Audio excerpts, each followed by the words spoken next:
우리가 계속해서 다윗에 대해서 말씀을 나누고 있어요. 특별히 다윗은 예배자로서 하나님 앞에 그의 삶 가운데 예배를 드렸던 사람. 그래서 우리가 어떻게 다윗과 같은 예배자가 될 수 있을까에 대해서 이제 말씀을 함께 나누고 있는데요.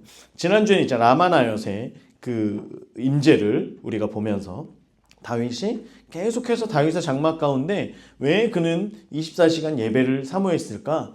라마나엿의 임재가 그의 삶 가운데 또한 그 나라 이스라엘 나라 가운데 부어지기를 원하는 그 마음으로 그가 그렇게 하나님 앞에 나아갔어요. 그런데 그런 다윗도 그렇게 예배를 사모하고 하나님의 임재를 사모했던 다윗도 죄를 지을까요, 안 지을까요?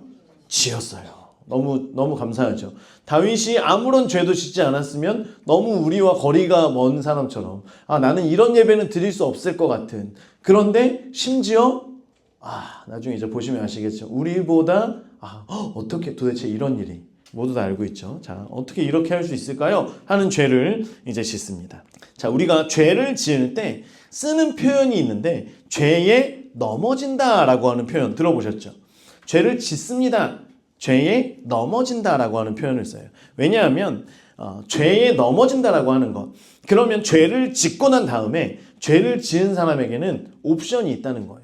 넘어진 채로 그대로 있느냐 아니면 일어나느냐. 여러분, 우리 자녀들이요, 어렸을 때 길을 가다가 넘어지면 어떻게 해요? 어이구 하면서 이렇게 세워주나요? 물론 그런 부모들도 있죠. 그런데 대부분 어떻게 얘기합니까? 일어나라고. 저도 그런 세대입니다. 넘어지면 어떻게 넘어졌든지 일단은 일어나, 괜찮아, 일어나. 그러면 일어나면 아유 잘했어 칭찬해 주죠. 저희도 이제 아이들이 넘어지면 눈치를 봅니다. 지금 내가 세게 넘어졌는데 울어야 되나? 아니면 엄마가 와서 나를 도와줄까? 하는 눈빛으로 먼저 쳐다봐요. 그런데 엄마 아빠가 무표정으로 일어나, 아무것도 아니야, 일어나, 괜찮아, 일어나. 물론 너무 세게 넘어지면 그때는 빨리 가서 일으켜줘야죠. 막 구르면서 넘어지는 아이를 그냥 괜찮다고 할 수는 없죠. 그런데 대부분의 경우에는 괜찮아, 일어나, 아무것도 아니야, 일어날 수 있어, 일어나면 잘했어, 다음에 또 넘어지면 그렇게 일어나는 거야 하면서 삶 가운데 넘어져도 일어날 수 있는 법을 가르쳐주죠. 죄에 넘어진다라고 하는 표현을 썼다라는 건 우리가 죄 가운데 넘어질 수 있어요. 그런데 넘어지더라도 어떻게 하면 돼요? 일어나면 돼요.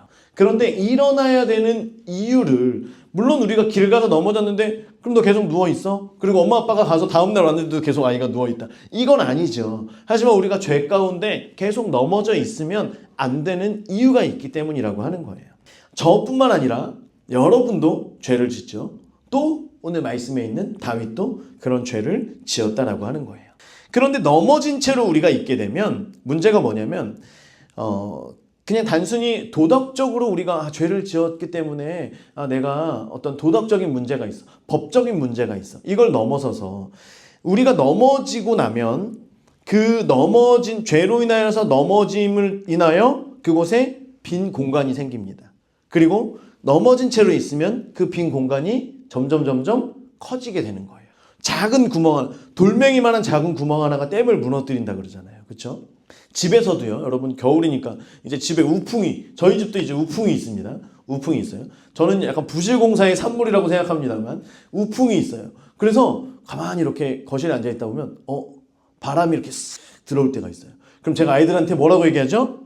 누가 베란다 문 열어놨냐고 아이들에게 얘기해요. 그러면 아이들이 우리 방은 닫았어요 여기서 다 얘기해요. 그러면 이제 제가 나머지를 이렇게 보면 정말 문이 닫히긴 닫혔는데 끝까지 안 닫혔다든지, 아주 작은 틈새, 베란다 발코니, 여러분 베란다 다 알고 계시죠? 시아도 알고 있지? 베란다 뭔지 알지, 시아야? 그래, 할머니가 맨날 말씀하시지? 베란다 문 잘 닫으라고. 그렇죠? 베란다에 있는 작은 틈으로 바람이 새어나오는데 어찌 작은 틈으로 그렇게 많은 바람이 새어나올 수 있을지. 그렇죠? 작은 구멍 하나에 들어오는 바람, 작은 구멍 하나로 인하여 댐이 무너지게 된다라고 하는 거예요. 작은 그 틈, 죄로 인하여서 틈이 생기고 나면 그 틈이 계속해서 벌어지고 그것으로 인하여 하나님과 우리 사이의 거리가 멀어지게 된다라고 하는 거예요. 자, 우리는 예수님을 믿음으로 인하여서 우리의 죄, 원죄의 문제는 해결받았어요. 그래서 우리는 천국에 갈 수 있어요, 없어요? 있어요.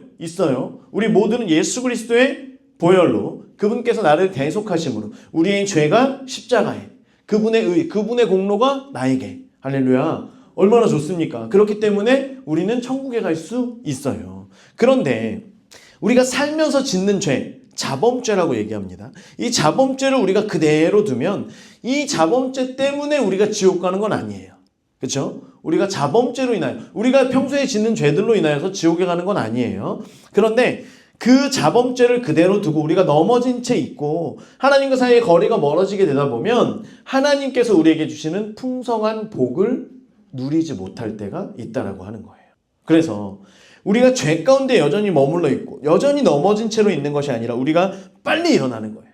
넘어지면 빨리 일어나야 돼요. 빨리. 진흙바닥에 넘어졌는데 거기에서 하면서 이렇게 구르면 우리는 계속해서 몸이 진흙이 될 수밖에 없어요. 진흙이 넘어지면 빨리 일어나는 거예요.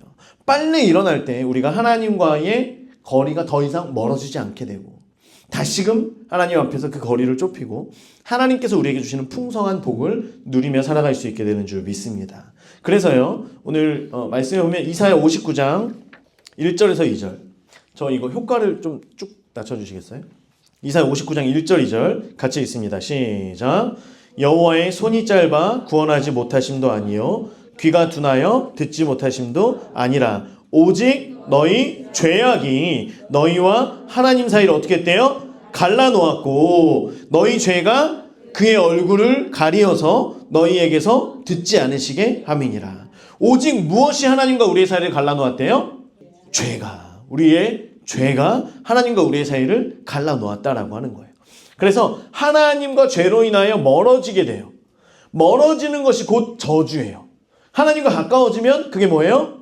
네, 복이죠, 복. 계속 물어볼 거예요. 자, 여러분. 하나님과 멀어지면 그게 저주고 하나님과 가까워지면 그게 우리의 삶 가운데 복이라고 하는 거예요. 그래서 시편 73편 28절에 아삽의 노래입니다. 함께 읽습니다. 시작. 하나님께 가까이함이 내게 뭐라고요? 복이라. 아삽이 그렇게 고백하는 거. 하나님과 가까이함이 나에게 복입니다. 세상에 있는 많은 복, 사람들은 많은 복에 대해서 이야기합니다. 너무나 많은 복이 있죠. 오복이 있습니다. 라고 얘기합니다. 그런데 하나님과 가까이 하는 것이 나의 유일한 하나의 복입니다. 라고 아삽은 고백한 거예요. 여러분, 지금 여러분들이 하나님과 가까운가요? 아니면 하나님과 거리두기. 그렇죠? 어떤 분들은 코로나가 끝난 지가 지금 한참 됐는데도 하나님과 거리두기 하고 계시는 분들이 있어요. 여전히 가나안에 살면서 하나님과 거리를 적당히 두면서 저는 이게 좋습니다. 저는 이 정도가 다 좋습니다. 마치 고슴도치처럼 가까이 가지도 못하고 멀리 가면 춥고 그렇게 애매하게 떨어져 있는 사람들도 있다라고 하는 거예요. 그런데 하나님께서는 하나님의 백성들과 멀어지는 걸 원하는 분이 아니시라는 거예요. 이스라엘 백성들을 보면요, 마치 하나님이 싫어하시는 것만 하는 것처럼, 청개구리처럼, 사춘기 우리 친구들처럼 사춘기가 되면 나는 사춘기의 나이야 라고 하는 생각이 들면 마치 뭐 해야 될 것 같아요? 엄마 아빠한테 순종해야 될 것 같아? 뭐 해야 될 것 같아? 우리 아이들은 말 못하죠. 저희에게는 어떤 금기시되어지는 단어들이 있습니다. 사춘기, 나 사춘기예요. 그러면 아예 그냥 너 방에서 나오지 마.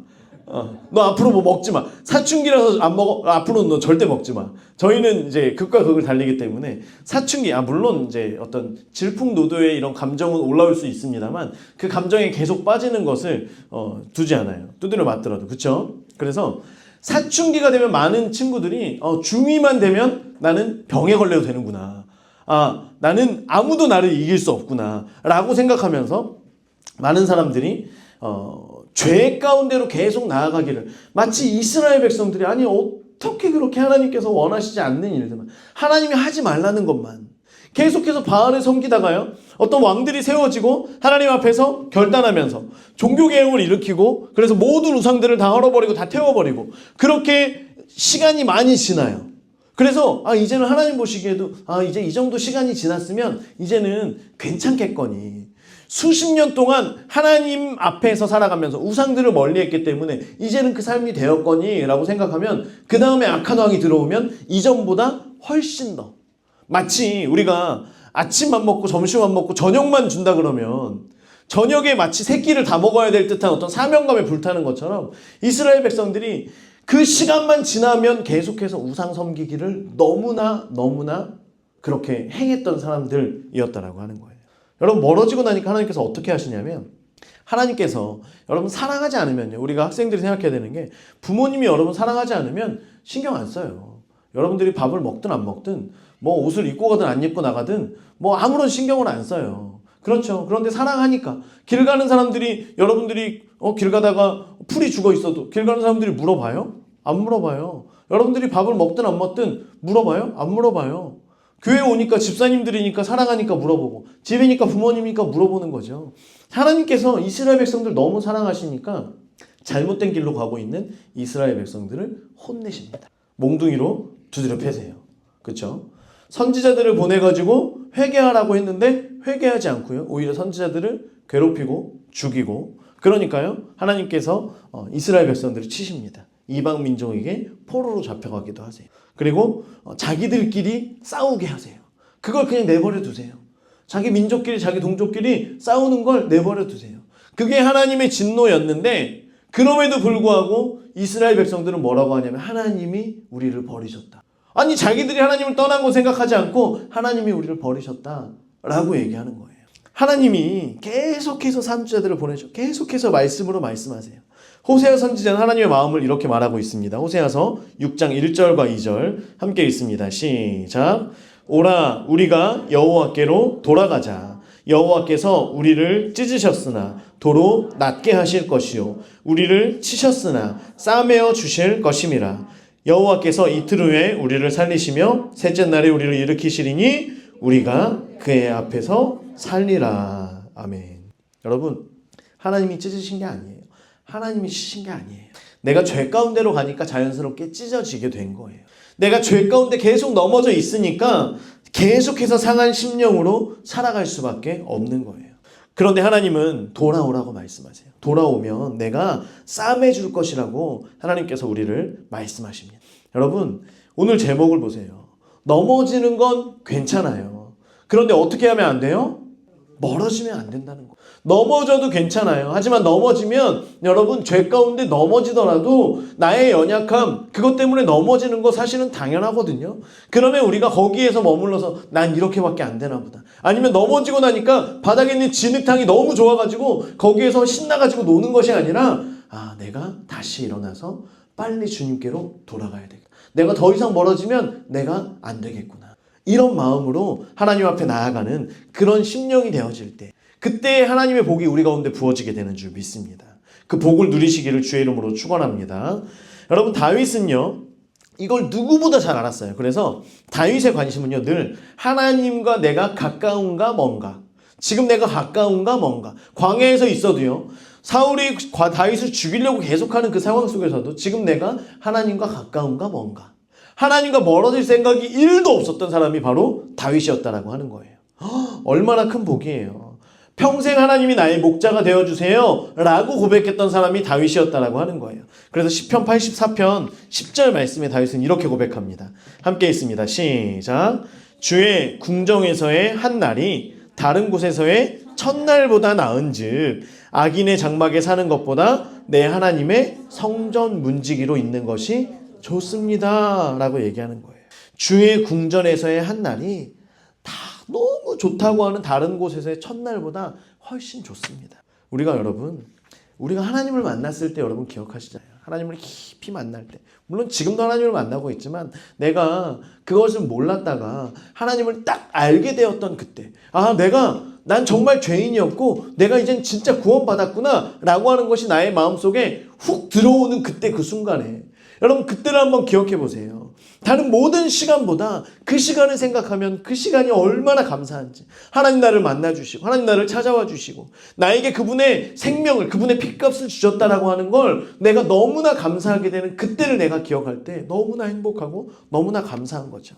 다윗이요 날마다 그것을 기억하며 그 안에서 즐겁게 그것을 복으로 누리며 살았다라고 하는 거예요. 그런데 오늘 본문의 시편 51편을 보면 그렇게 하나님과 가까워졌던 다윗이 하나님과 멀어졌던 때가 있었어요. 그리고 그 멀어졌던 때에 그 죄로 인해서 넘어졌던 때에 하나님과 더 이상 멀어지지 않기를 위해서 계속해서 이것이 멀어지는 것을 본인이 느끼다가 다시금 하나님 앞에 이것을 내가 이렇게 하면 안 되겠구나 라게 하면서 참회의 시, 회개의 시를 하나님 앞에 드렸던 그것이 바로 오늘 시편 51편의 말씀이라고 하는 거예요.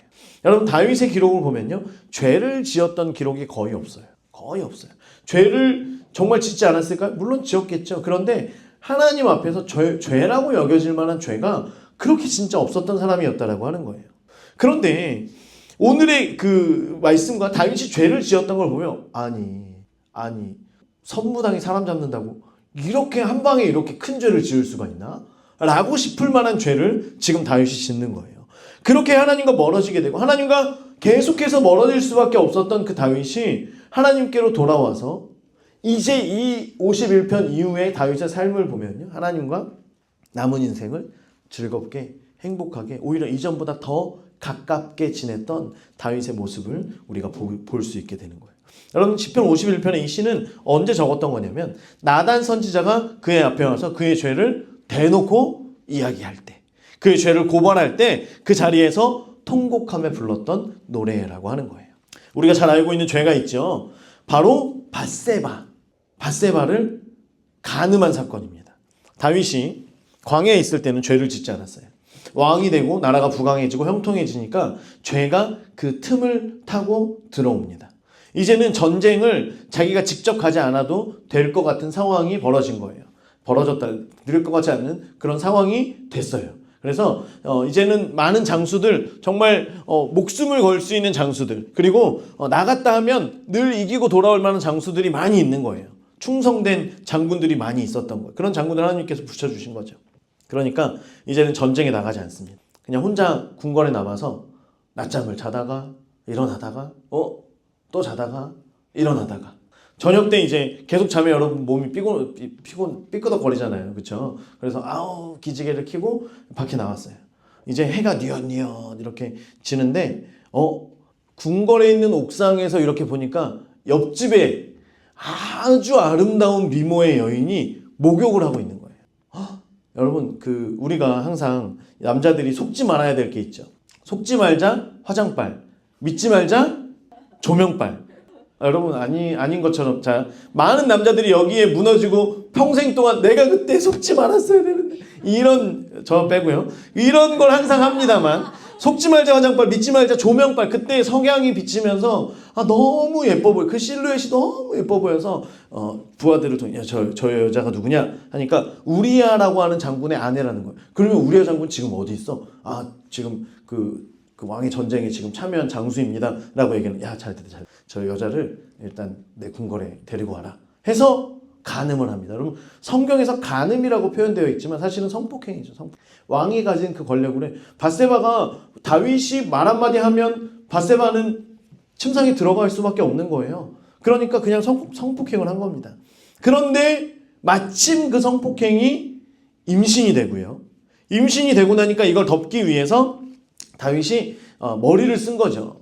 또 잔머리는 또 이럴 때 잘 발휘가 되지 않습니까? 그래서 어떻게 하지? 그러다 잘 됐다. 그러면 우리아를 빨리 들어오라고 해서 시기를 대충 이렇게 맞추면 칠삭동이가 태어났나 보다 하면서 이제 축하해 주려고 이제 마음에 생각을 하고 있었던 거예요. 그래서 우리아를 이제 그 전쟁터에서 데리고 옵니다. 우리아더러 고생했으니까 아내와 같이 오늘 가서 자고 내일 또 나가라. 그런데 다음날 아침이 되고 나니까 우리아가 집에 안 들어가고 밖에서 잠을 자고 있는 거예요. 아니 뭐 소방 맞은 것도 아니고 왜 밖에서 잠을 잤나 했더니 지금 내 부하들과 내 형제들이 전쟁 가운데 있는데 제가 어찌 편안하게 잠을 잘 수 있겠습니까? 진짜 답답한 거예요. 이 다윗이 볼 때는 이거는 진짜 얘는 바보야 뭐야. 너무 충성됨이 너무나 진짜 하나님 앞에. 사실은 여러분 다윗이 이런 사람이었었거든요. 그런데 우리아가 그런 걸 보니까 너무나 그렇다고 뭐라고 할 수도 없잖아요.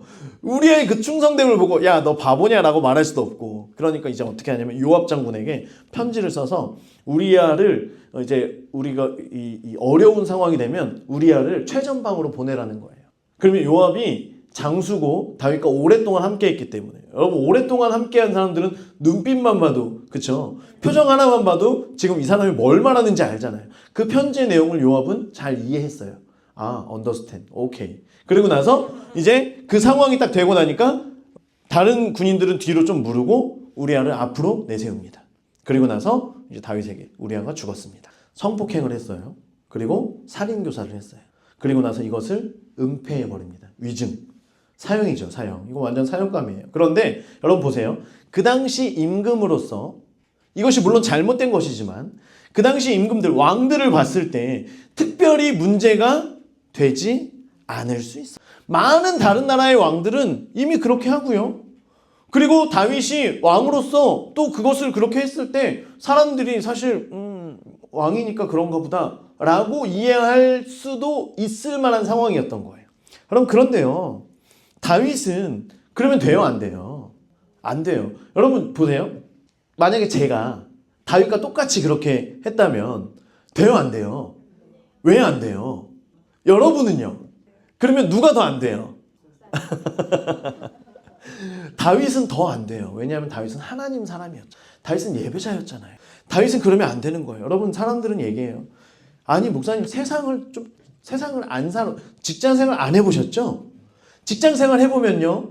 이렇게 안 될 수가 없습니다. 여러분 저도 직장생활 하다 보니까요.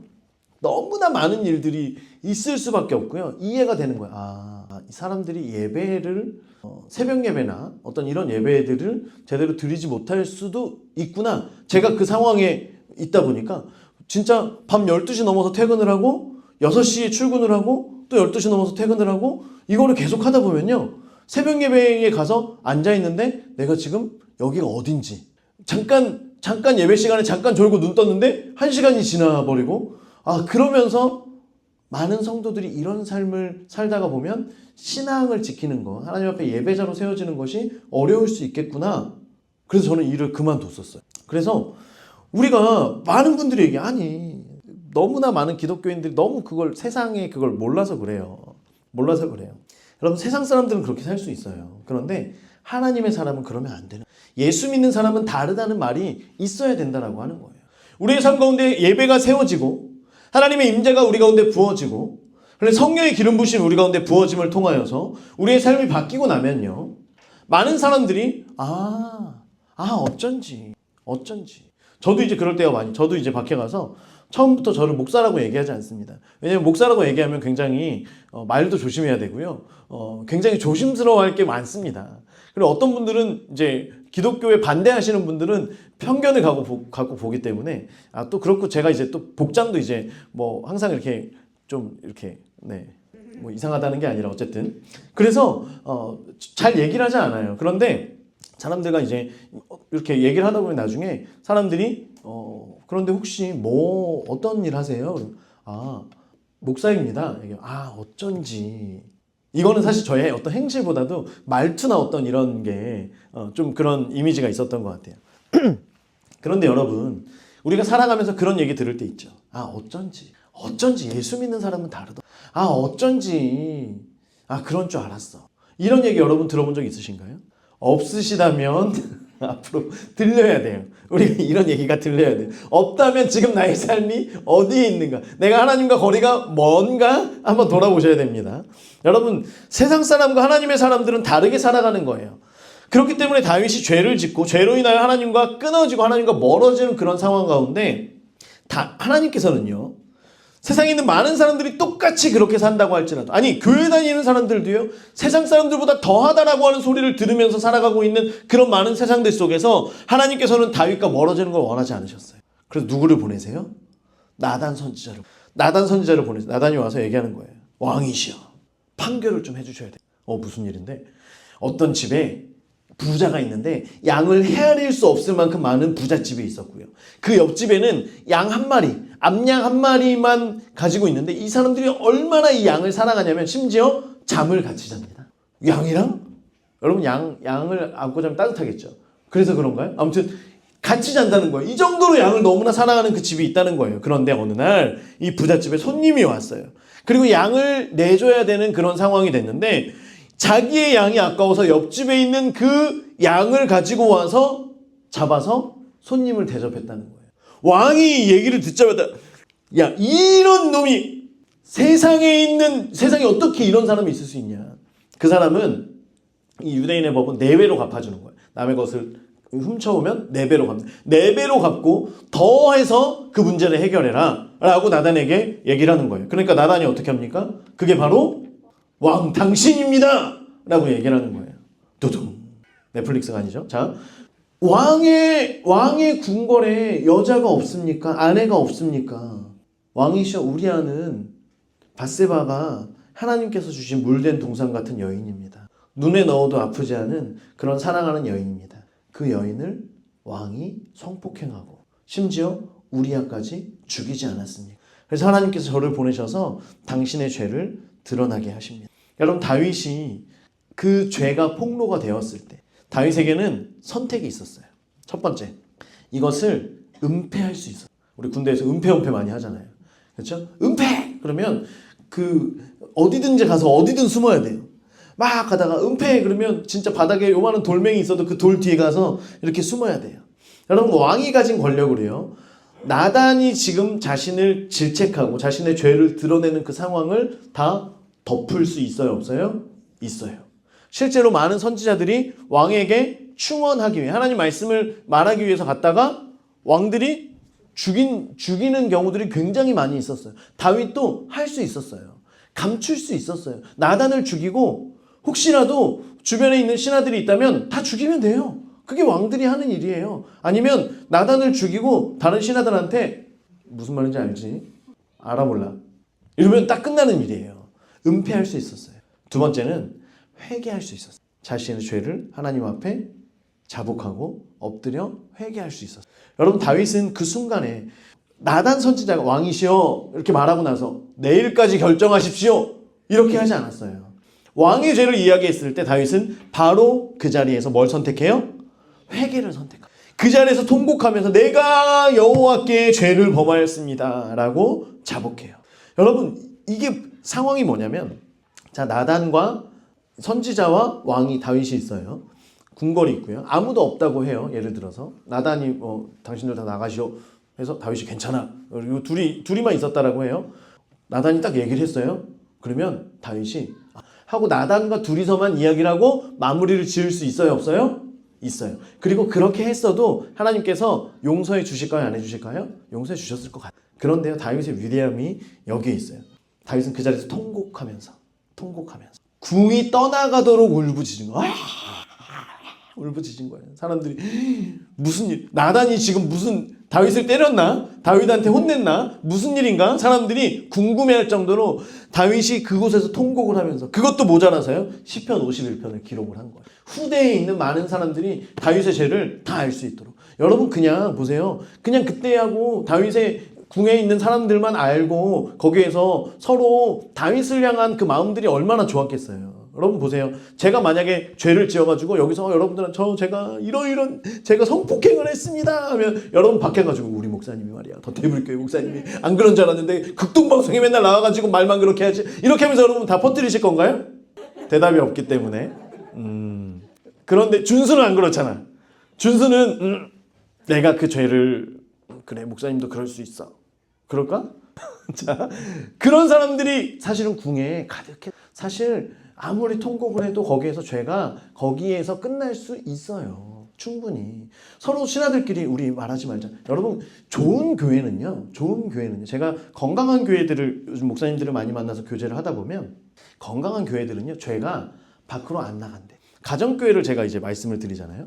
가정교회 어떤 특징이 있냐면, 가정교회는 부모들과 자녀들도 이제 가정교회의 그런 모습들을 보고 함께, 그 부모들이 함께 할 때 같이 이렇게 옆에서 동참하기도 하고, 그때 자녀들끼리 또 나눔도 하고 이렇게 하거든요. 자녀들이 이렇게 하면서 자라온 거예요. 그 가정교회 안에서 몇 년을 자라온 거예요. 오래된 교회들 가운데 어떤 문화가 있냐면, 예를 들어 어떤 청년이 속도 위반을 한 거예요.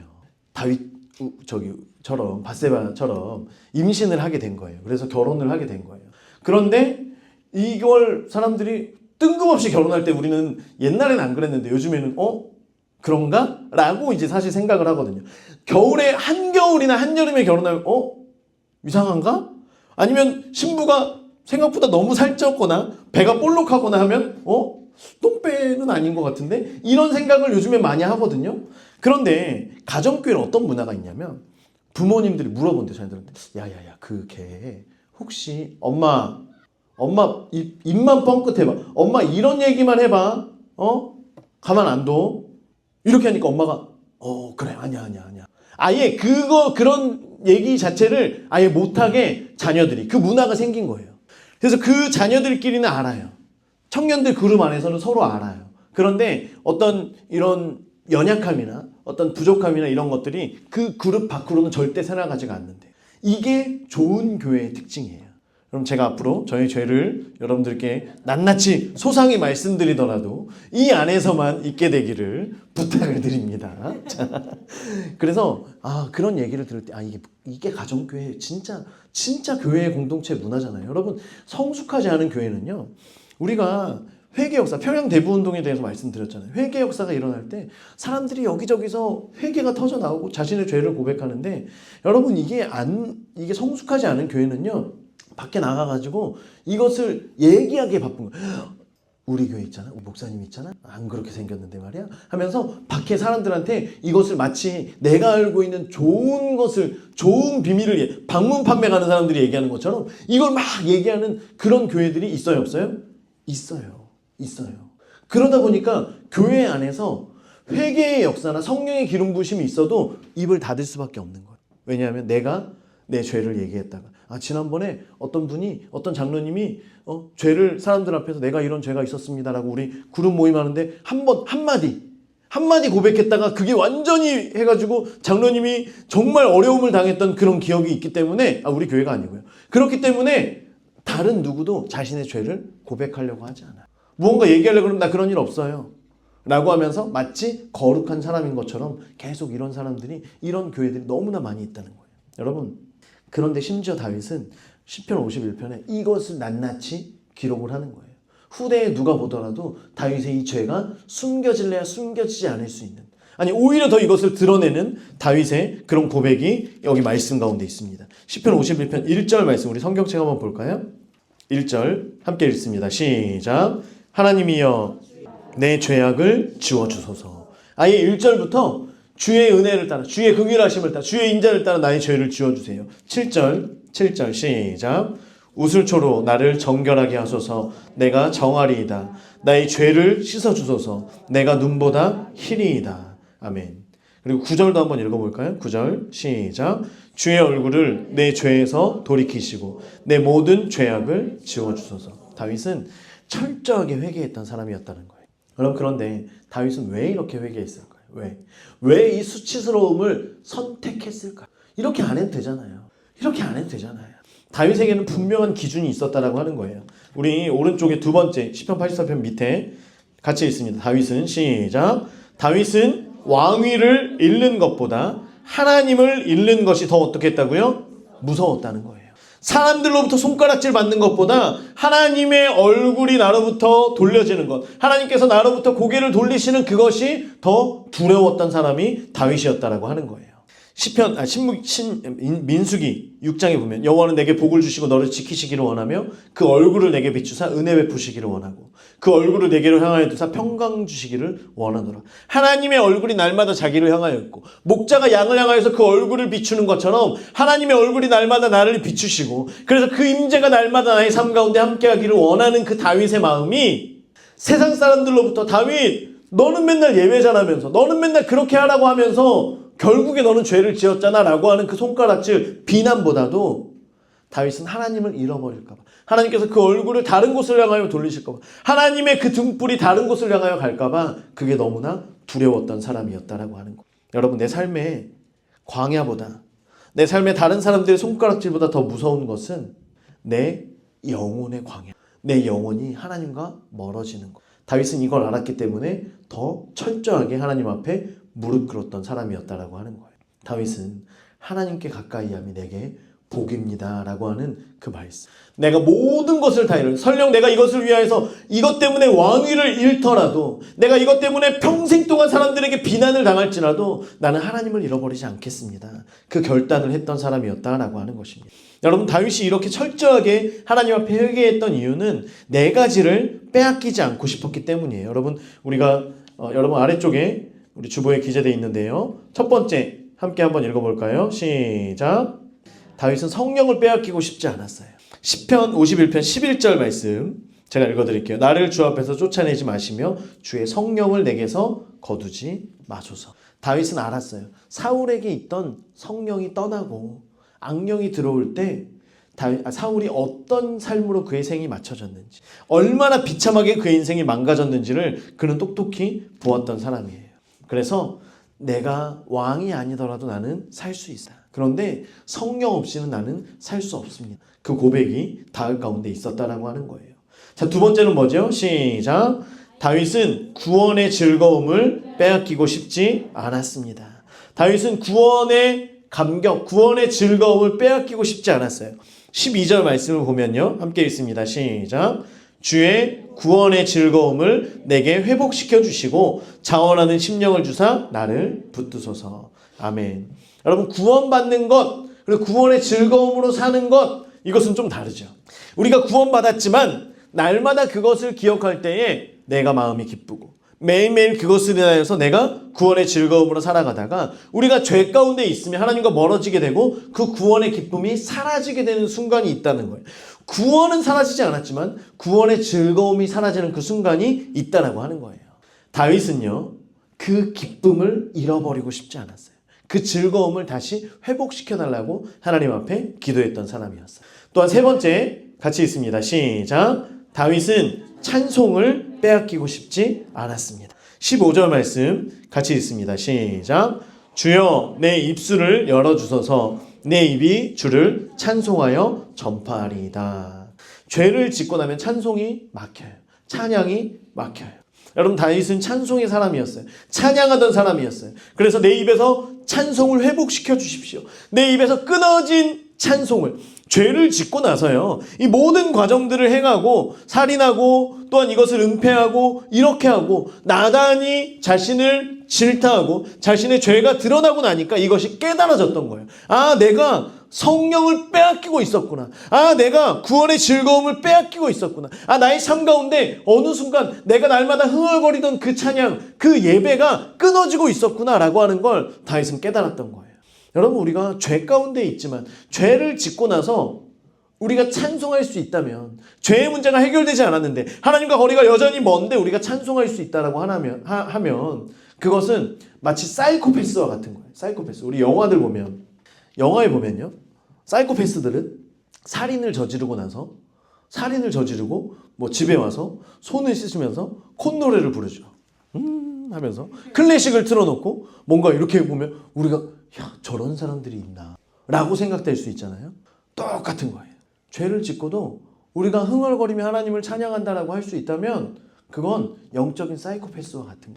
우리가 죄의 문제가 해결돼야지. 아니, 오히려 여러분, 죄를 지었을 때 찬양이 끊어지고 어느 순간 나의 삶 가운데 찬양이 왜 끊어졌을까를 생각할 때, 아, 다시금 성령님을 통하여 죄가 생각나게 되어지고 그 죄를 회개하고 그 죄를 하나님 앞에 자복할 때에 다시금 우리 가운데 찬양이 들려지는 것, 그것이 우리의 삶 가운데 있어야 된다는 거예요. 물론 찬양을 통하여서 우리의 죄악된 것들이 깨달아지고 떠나가게 될 수도 있어요. 그런데 그것과는 상관없이 우리가 정말 화인 맞은 양심 되어서 날마다 그냥 죄를 짓고 집에 와서는 클래식 틀고 찬양하면서 피를 씻으면서 또 죄를 짓기 위해서 어디를 찾아가면서도 여전히 우리는 찬양을 하고 있다면 그거야말로 진정한 사이코패스 아닙니까? 여러분, 어떻게 이 땅을 사랑하고 싶어요? 우리 삶 가운데 찬양이 끊어지지 않는, 죄와 멀어지고 하나님과 가까워짐으로 인하여서 찬양의 삶을 살아갈 수 있게 되길 주의 이름으로 축원합니다. 네 번째는 뭐예요? 시작. 다윗은 예배를 빼앗기고 싶지 않았습니다. 19절 말씀 같이 있습니다. 시작. 그때 주께서 의로운 제사와 번제와 온전한 번제를 기뻐하시리니 그때 그들이 숫소를 주의 제단에 드리리이다. 아멘. 다윗은 알았어요. 죄를 품은 채, 죄를 지은 채로 하나님 앞에 수천 마리의 소를 드리는 것보다, 사울에게 얘기한 것처럼 순종이 제사보다 낫다는 것을 다윗은 알고 있었어요. 내가 광야에 있을 때 내가 소나 양을 드리지 못하고 그냥 하나님 앞에서 제사 드려야 했던, 곡식 한 움큼 가지고 하나님 앞에 제사 드렸을 때 그때에도 하나님께서는 받으셨는데, 내가 죄를 짓고 나서 지금 1000마리의 소를 드리고 수만 마리의 양을 드린든 그것이 하나님께서 받으시는 예배가 되지 않는다라고 하는 걸 다윗은 알고 있었다라고 하는 거예요. 여러분, 우리가 주일에 나와서 예배의 자리에, 교회에 와서 이 자리에 앉아있는 것, 그것이 하나님께서 받으시는 예배는 아니라고 하는 거예요. 우리의 죄의 문제가 해결되어지고 그리고 나서 하나님 앞에 예배로 나아가야 됩니다. 우리가 여전히 죄 가운데 있고 또 그런 마음을 품은 채로 예배를 드리는 것, 그것은 하나님께서는 받으시지 않으신다는 거예요. 여러분의 삶 가운데 이 네 가지를 빼앗기지 않게 되길 주의 이름으로 축원합니다. 성령을 빼앗기지 않고요, 구원의 즐거움을 빼앗기지 않고, 찬송을 빼앗기지 않고, 예배를 빼앗기지 않는 자. 그래서요, 우리가 우리의 죄를 계속 가리기 위하여 애쓰는 삶을 사는 것이 아니라 우리의 죄가 하나님 앞에 드러남을 인하여 기뻐하며 그로 인하여서 우리가 이것들을 빼앗기지 않는 온전한 예배, 그래서 다시금 나의 삶 가운데 하나님의 임재가 풀어질 수 있는 그 예배가 나의 삶 속에 회복될 수 있다면 그것이 너무나 기쁘고 감사하여서 하나님 앞에 내가 이 나의 죄를 성경으로, 이 성경에 기록된 이 시를, 이 고백을 이렇게 지어서 모두가 다 나의 죄를 향하여 손가락질을 한다고 할지라도 나는 이것을 빼앗기지 않았기 때문에 기쁩니다 라고 하는 그런 고백이 우리 가운데 있게 되길 주의 이름으로 축원합니다. 우리가 하나님을 오해하면 안 돼요. 여러분, 하나님은 좋은 분이신 줄 믿습니다. 하나님은 선하신 분이신 줄 믿습니다. 여러분, 제가 이제 아이들에게 가끔 연락할 때가 있어요. 아이들이 학교에 있는데 문자를 보낼 때가 있어. 아빠가 학교 끝나면 어디 가지 말고 빨리 집에 와. 바로 집으로 와. 이렇게 보낼 때가 있잖아. 그치? 있어, 없어? 그러면 너희들은 무슨 생각을 해? 그치? 오늘 어디 놀러 가는구나. 저희는 이게 약간 루틴이에요, 루틴. 그래서 오늘 어디 가, 친구들이랑 놀지 말고 집에 빨리 와. 이렇게 얘기하면 아이들이 집에 오면서 오늘 어디 가요? 그러면서 차가 이제 학교 앞에 있으면 저기서부터 뛰어서 들어와서 차에 점프를 하면서 엄마 어디 가요? 아빠 어디 가요? 이렇게 아이들이 얘기를 합니다. 저희는 이 문화가 있어요. 여러분, 그런데 보세요. 이 아이들이 사춘기를 지나면서, 이제 상상을 하면 안 되지만 상상해보는 거예요. 사춘기를 지나면서, 저희는 이제 참고로 아들이 없기 때문에 아들에 대한 예화는 절대 들어갈 수가 없습니다. 자, 이제 이 딸들이 학교에서 잘못을 했어. 친구를, 제가 이제 아린이를 괴롭히는 친구들이 있으면 가서 초크를 걸어버려요. 제가 이렇게 농담 삼아서 얘기합니다. 그런데 진짜 초크를 건 거예요. 그래서 친구가 굉장히 킥킥킥 하면서 앰뷸런스에 실려가지고 갔어요. 예를 들어. 그랬다는 게 아니라 이제 예를 들어서 그랬다는 거예요. 그런데 마침 아빠한테 문자가 오는 거예요. 뭐라고 와요? 오늘 집에 바로 와. 여러분, 똑같은 문자인데요. 이 죄를 지은 나쁜 어떤 뭔가 나쁜 일을 한 이 아린이에게 있어서는 이 문자는 너 오늘 집에 오면 혼날 줄 알아. 이렇게 이제 이해가 되는 거예요. 똑같은 문자인데. 그럼 저는 이제 기다리고 있죠. 저는 잘 모르니까 기다리고 있어요. 그런데 아린이가 집에 들어오지 않습니다. 아린아 어디 있니? 전화를 해봐도 전화기도 끊어져 있고. 애가 며칠 집에 안 들어오더니 계속해서 오해를 하고 이제는 집에 안 들어갔기 때문에 집에 더 못 들어가. 나는 집에 들어가면 진짜 다리 몽둥이 부러질 거야. 라고 하면서 아예 가출을 해서 오랜 시간을 떠나서 사는 거예요. 여러분, 그런데요. 아버지는 변해요, 안 변해요? 저는 변할지 몰라도 우리 아버지는 변하지 않아요. 변하지 않아요. 그 자녀를 기다리는 거예요. 사고를 행해야 나중에 알고 보니까 사고를 쳤더라도 다시 돌아오기를. 그래서 다시 문자를 보낼 때 뛰어와서 안기면서 아빠 오늘 어디 가요? 아빠 오늘 뭐 해요? 라고 하는 그런 그 자녀의 그런 다가옴을, 그 자녀와 더 가까워지기를 원하는 게 아버지의 마음이라고 하는 거예요.